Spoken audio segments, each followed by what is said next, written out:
نحمده ونصلي ونسلم على رسوله الكريم اما بعد فاعوذ بالله من الشیطان الرجیم بسم اللہ الرحمن الرحیم ان ربک هو الخلاق العلیم، بے شک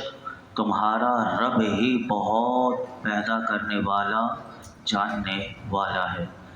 اس آیت مبارکہ میں اللہ رب العالمین نے ارشاد فرمایا، اے محبوب،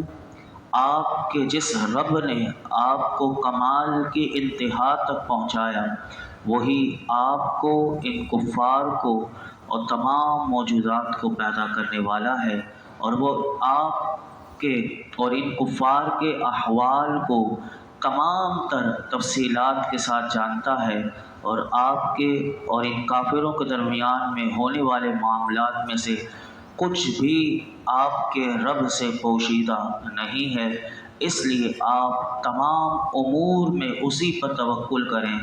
اور تاکہ وہ ان کے درمیان فیصلہ فرما دے۔ آگے ارشاد فرمایا، وَلَقَدْ آتَيْنَاكَ سَبْعًا مِنَ الْمَثَانِي وَالْقُرْآنَ الْعَظِيمِ، اور بے شک ہم نے تمہیں 7 آیتیں دی جو بار بار دہرائی جاتی ہیں، اور عظمت والا قرآن دیا۔ یہ جو اس آیت میں فرمایا کہ ہم نے تمہیں 7 آیتیں دی، اس سے پہلی آیت میں اللہ رب العالمین نے اپنے محبوب کو کفار کی اذیتوں پر صبر کرنے کا حکم دیا تھا، جبکہ اس آیت میں اللہ رب العالمین نے ان عظیم نعمتوں کا ذکر فرمایا کہ جو اس نے اپنے حبیب کو عطا فرمائی، کیونکہ جب یہ یاد رکھیے گا اصول ہے کہ انسان جب اللہ رب العالمین کی طرف سے ملی ہوئی کثیر نعمتوں کو یاد کرتا ہے تو پھر اس کے لیے اذیتیں پہنچانے والوں سے درگزر کرنا اور سختیوں پر صبر کرنا آسان ہو جاتا ہے۔ اور پیچھے آپ سن چکے تھے کہ اللہ رب العالمین نے کس طرح اپنے محبوب سے فرمایا تھا کہ محبوب کہ آپ کے رب نے ہی زمین و آسمان کو اور جو کچھ ان کے درمیان ہے سب کو حق کے ساتھ فرمایا، اور بے شک قیامت آنے والی ہے تو تم اچھی طرح درگزر کرو۔ اور اس پر میں آپ کے سامنے رکھ چکا تھا کہ میرے آقا نے پھر کیسا صبر کر کے دکھایا، کیسے درگزر کر کے فرمایا، یہ اس آیت میں بتایا گیا۔ اور اسی طرح اس آیت میں 7 مثانی فرمایا گیا۔ یہ 7 آیتیں کون سے ہیں؟ تو یاد رکھیے کہ 7 آیتوں سے مراد سورہ فاتحہ ہے۔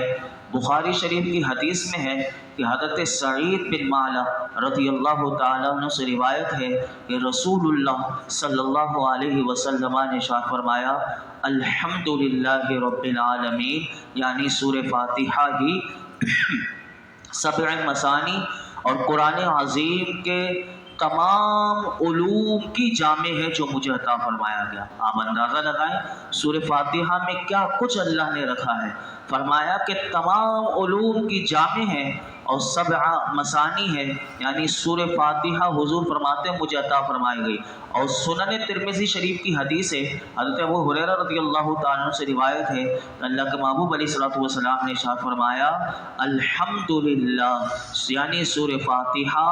اس کو ام القرآن بھی کہتے ہیں، ام الکتاب، اور 7 مثانی ہے، یعنی اس کا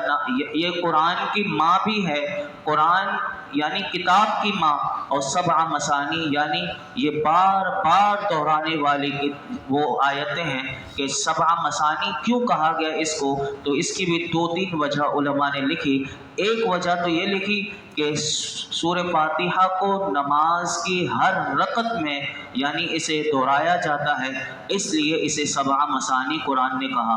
دوسری وجہ علماء نے یہ لکھی کہ سورہ فاتحہ کو 7 مثانی، یہ اس کا دوسرا نام ہے۔ وہ فرمایا کہ سورہ فاتحہ میں اللہ اور بندے کے درمیان سورہ فاتحہ کو تقسیم کیا گیا۔ اس کے پہلے نصف میں یعنی سورہ فاتحہ کے آدھے میں اللہ تعالیٰ کی حمد و ثنا ہے، جیسے الحمدللہ رب العالمین الرحمن الرحیم مالک یوم الدین، یہ اللہ کی حمد و ثنا ہے۔ فرمایا کہ اس کے دوسرے نصف میں دعا ہے،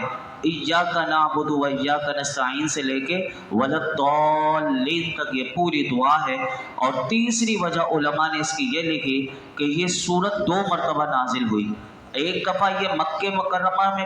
جب حضور وہاں تھے تو وہاں نازل ہوئی، جب میرے آقا مدینہ شریف میں آ گئے تو یہ مدینہ شریف میں نازل ہوئی، اس لیے اسے سبع مثانی یعنی بار بار نازل ہونے والی فرمایا گیا۔ سورہ فاتحہ کی بڑی برکتیں ہیں، لیکن میں ایک دو برکت آپ کے لیے بتا دوں کہ علامہ اسماعیل حقی رحمۃ اللہ علیہ فرماتے ہیں کہ جب سورہ فاتحہ کو برتن میں لکھا جائے اور پاک پانی سے لکھے ہوئے سے اس سورت کو مٹایا جائے اور اس پانی سے مریض کا چہرہ دھویا جائے تو فرماتے ہیں اللہ کے حکم سے اسے شفا مل جائے گی۔ یعنی یہ بیمار کے لیے جس کو شفا نہ ملتی ہو تو سورہ فاتحہ کو ایک پلیٹ میں یعنی پاک برتن میں اسے لکھا جائے اور پاک پانی سے اسے دھو کر اسی سے اس کے چہرے کو مریض کو دھویا جائے تو اسے اللہ کے حکم سے شفا مل جائے گی۔ اور دوسری بات لکھی کہ جب سورہ فاتحہ کو شیشے کے برتن میں مشک سے لکھا جائے اور فرمایا عرق غلام سے اس کے لکھے ہوئے کو مٹایا جائے اور وہ پانی ایسے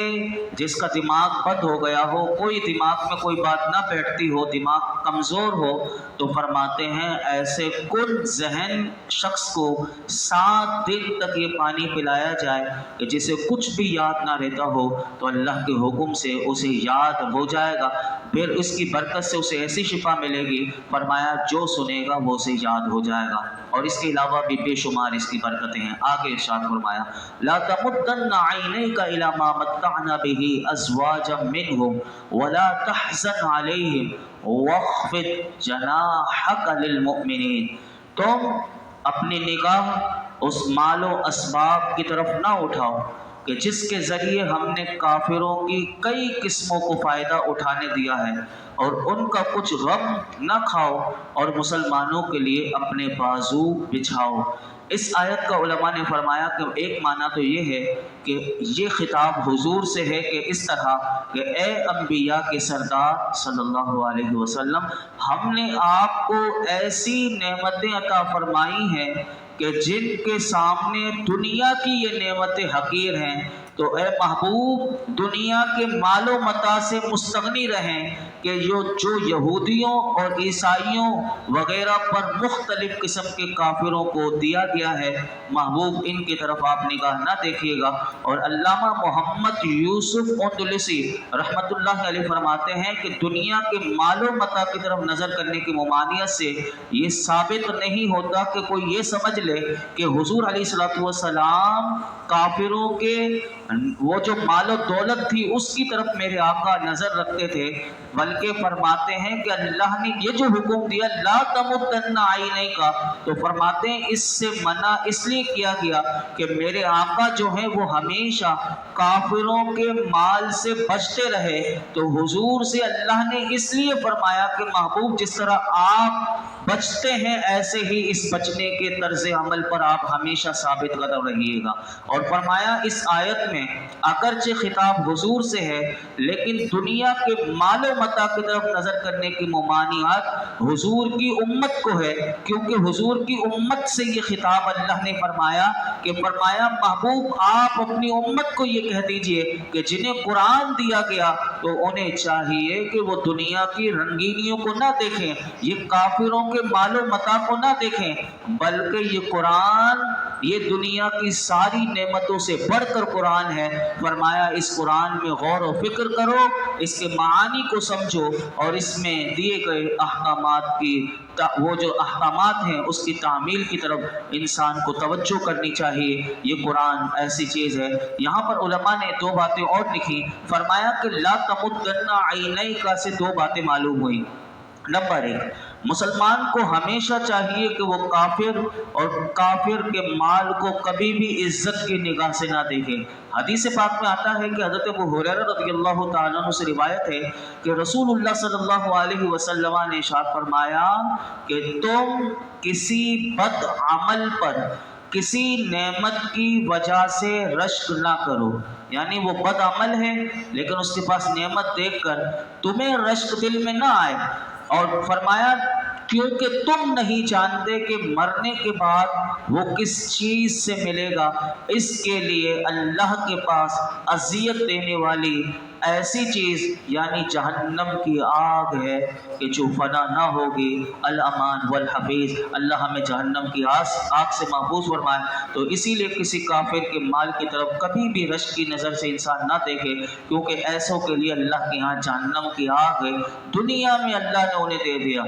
یہاں تک کہ 25ویں پارے میں آتا ہے کہ اگر مسلمانوں کے ایمان کا خوف نہ ہوتا تو اللہ ان کو اتنا دیتا کہ فرمایا ان کی سیڑھیاں، ان کی چھتیں، یہ 25ویں پارے میں آئے گا کہ ان کی سیڑھیاں اور ان کی چھتیں چاندی کی ہوتی اور ان کے برتن اور سب کچھ سونے کا ہوتا، لیکن کیونکہ ہمارے ایمان ڈگمگا جاتے اس لیے۔ لیکن دنیا میں ان کو جو کچھ ملا ہے یہ کچھ بھی آخرت کے مقابلے میں کوئی حیثیت نہیں رکھتا۔ اسی طرح اس سے ایک اور بات علماء نے لکھی اسی آیت کے ضمن میں، فرمایا کہ جتنے اہل علم حضرات ہیں ان سب کے لیے بھی اس آیت میں پیغام ہے کہ وہ کبھی بھی مالداروں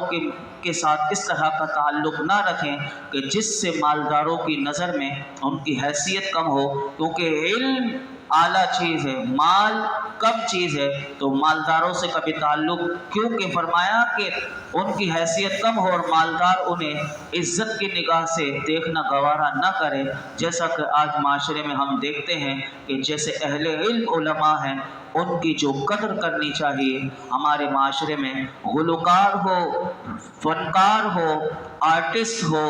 گانا گانے والا گویہ ہو، ناچنے والیاں ہو، ان کو ایسے لوگوں نے آج عزت کی نگاہ سے دیکھا ہوا ہے۔ یہ سب کو اپنا اپنا حساب دینا پڑے گا، لیکن یہ قرآن بتا رہا ہے کہ اسی طرح قرآن پڑھ کر بھیک مانگنے والوں کو بھی چاہیے کہ وہ اس آیت میں غور کریں، ان کے لیے بھی پیغام ہے۔ اور اسی آیت میں اللہ نے یہ بھی فرمایا کہ ان کا کچھ غم نہ کھاؤ، اے محبوب آپ اس وجہ سے غم زدہ نہ ہو کہ یہ کافر ایمان نہیں لائے، بلکہ اور آپ اس وجہ سے بھی غم نہ کریں کہ یہ آپ کی پیروی کرنے والوں کی صف میں شامل نہ ہوئے۔ آپ کی تو نگاہ یہ دیکھ رہی تھی کہ یہ مالدار کافر اگر مسلمان ہو جاتے تو مسلمانوں کو کچھ قوت حاصل ہو جاتی، کمزور مسلمانوں کو سہارا مل جاتا۔ محبوب آپ کی نگاہ تو آگے دیکھ رہی تھی، لیکن آپ غم نہ کریں۔ اور فرمایا وَخْفِضْ جَنَاحَكَ لِلْمُؤْمِنِينَ کہ محبوب مسلمانوں کے لیے اپنے بازو کو بچھا دو، یعنی آپ تو ان کافروں کی طرف نگاہ نہ پھیریے،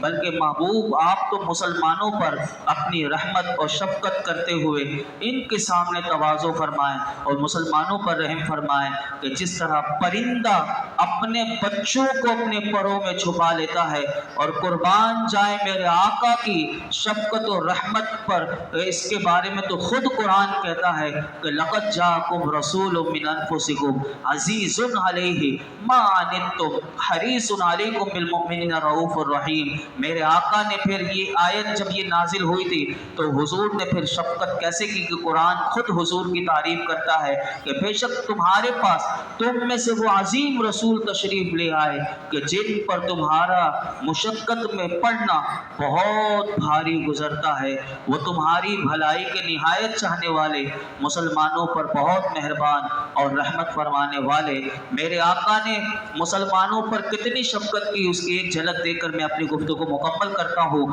آپ کو صرف یہ سنیے کہ امت کے کمزور، بیمار، کام کاج کرنے والے حضور کی نگاہوں میں تھے، تو حضور نے عشاء کی نماز کو تہائی رات یعنی جس وقت تہجد پڑھی جاتی ہے، میرے آقا اگر چاہتے تو عشاء کی نماز اس وقت پڑھی جاتی، لیکن میرے آقا نے وہ مؤخر نہ فرمایا۔ حضور کو یہ تھا کہ میری امت میں کام کاج کرنے والے، میری امت کے کمزور لوگ بھی ہوں گے، میری امت کے بیمار لوگ بھی ہوں گے، اب اسی لیے عشاء کی نماز اول وقت میں ہی جب اذان ہو تو اس کا وقت شروع ہوتا ہے تو ادا کر لی جاتی ہے، ورنہ اول اگر حضور چاہتے تو وہ اول وقت تہائی رات کا تھا، اسی لیے اگر جو اٹھ سکتا ہے تو وہ وتر نہ پڑھے، وہ رات میں تہجد کے ساتھ وتر پڑھے۔ میرے آقا کا یہی معمول تھا کہ روزانہ رات 11 رکعت ادا فرمایا کرتے تھے، 8 تہجد کی، 3 وتر کی۔ اور اسی طرح میرے آقا نے امت پر کس طرح شفقت کی، یہ تو میں نے آپ کو ایک جھلک۔ دوسری، اسی طرح حضور نے کمزور بیمار لوگوں کا لحاظ کرتے ہوئے امام کو بھی تاکید کر دی کہ وہ نماز لمبی نہ پڑھائے، تاکہ بیمار لوگ مقتدی ہوں تو وہ نماز لمبی نہیں پڑھا سکتا۔ اسی طرح حضور نے رات کے نوافل پر ہمیشگی نہ فرمائی کہ اگر حضور ہمیشہ نوافل پڑھتے، حضور کو یہ تھا کہ میری امت پر بھی کہیں نوافل یہ فرض نہ ہو جائیں، اسی لیے حضور نے اس پر بھی ہمیشہ کی، یہ بھی مشقت تھی۔ اسی طرح امت کے مشقت میں پڑ جانے کی وجہ سے صوم وصال، یہ صوم وصال کیا ہے کہ مسلسل روزہ، یعنی روزہ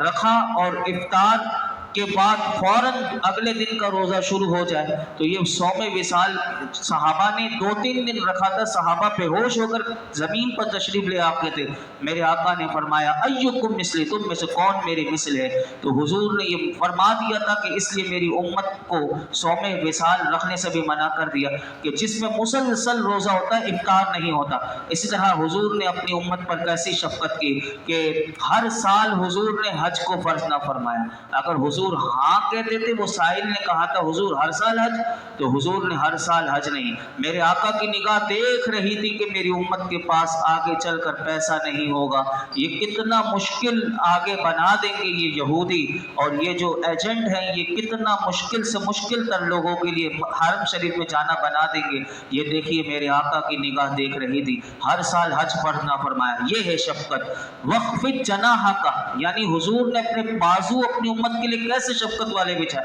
اسی طرح مسلمانوں پر شفقت کرتے ہوئے جب حاجی عمرہ کرنے جائے یا حج کرنے جائے تو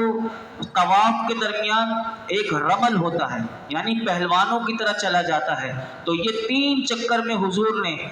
اس کا حکم دیا، باقی چکروں میں چھوڑ دیا، کیونکہ ہر بندہ 7 چکروں میں ایسے پہلوانوں کی طرح طواف نہیں کر سکے گا۔ میرے آقا نے یہ اپنی امت پر شفقت۔ اسی طرح میرے آقا پوری رات جاگ کر عبادت کرتے اور اپنی امت کے لیے مانگا کرتے تھے، اللہ کی بارگاہ میں رویا کرتے تھے، مغفرت اپنی امت کے لیے مانگ کر اور ذکر اوزاری کرتے تھے کہ میرے آقا کے پاؤں مبارک میں ورم آ جاتا تھا۔ اس سے بڑھ کر کیا حضور کی شفقت چاہیے۔ آج بھی قبر انور میں حضور کی بارگاہ میں جب امتیوں کے اعمال پیش کیے جاتے ہیں، ہر پیر ہر جمعرات کے دن، میرے آقا کی حدیث پاک میں آتا ہے، میرے آقا فرماتے ہیں میرے امتیوں کے نیک اعمال ہوتے ہیں تو میں اللہ کی حمد کرتا ہوں، اور وہ گناہ گار ہوتے ہیں تو میں آج بھی ان کے لیے اللہ کی بارگاہ میں استغفار کرتا ہوں۔ اس سے بڑھ کر کیا میرے آقا کی ہوگی۔ اللہ رب العالمین اپنے محبوب کی سچی محبت ہمیں عطا فرمائے۔ الحمدللہ رب العالمین، والصلاة والسلام علی سید الانبیاء والمرسلین وعلی آلہ واصحابہ اجمعین۔ یا اللہ پاک جو کچھ سنا ہے اس میں کوئی غلطی کوتاہی معاف فرما، اپنی بارگاہ میں قبول فرما، قرآن حکیم کا نور عطا فرما، قرآن حکیم کا قدردان بنا دے۔ میرے مولا آج بھی ہم نے یہی سنا کہ اس سے بڑھ کر کوئی نعمت نہیں، اللہ اس کا ہمیں صحیح معنوں میں قدردان بنا دے، باعمل بنا دے، اس میں غور و فکر کرنے، اس کی تعلیمات پر عمل کرنے والا بنا دے۔ اللہ آج تک جتنی دعائیں کی ہیں آئندہ کریں کہ سب دعاؤں کو قبول فرما، حضور کا سچا غلام بنا دے، حضور کی سچی محبت عطا فرما۔ اس درس قرآن میں یہ جتنے حاضرین موجود ہیں میرے مولا جس کے دل میں جو مراد ہو پوری فرما۔ 1 مرتبہ سورہ فاتحہ، 3 مرتبہ سورہ اخلاص۔ آج 25 صفر المظفر لگ گئی اور اس امت کے 14ویں صدی کا مجدد دین و ملت الشاہ امام احمد رضا خان فاضل بریلوی نور اللہ مرکزہ کا عرس پاک ہے، ان کی بارگاہ میں پیش کرنے کے لیے سفر دیجیے۔ بسم اللہ۔ الحمدللہ رب العالمین، ایاک نعبد و ایاک نستعین، صراط المستقیم صراط الذین انعمت علیہم، قل هو اللہ احد اللہ الصمد لم یلد ولم یولد، قل هو اللہ احد اللہ الصمد اللہ الصمد۔ وصلی اللہ تعالی علی خیر خلق محمد وعلی آلہ وصحبہ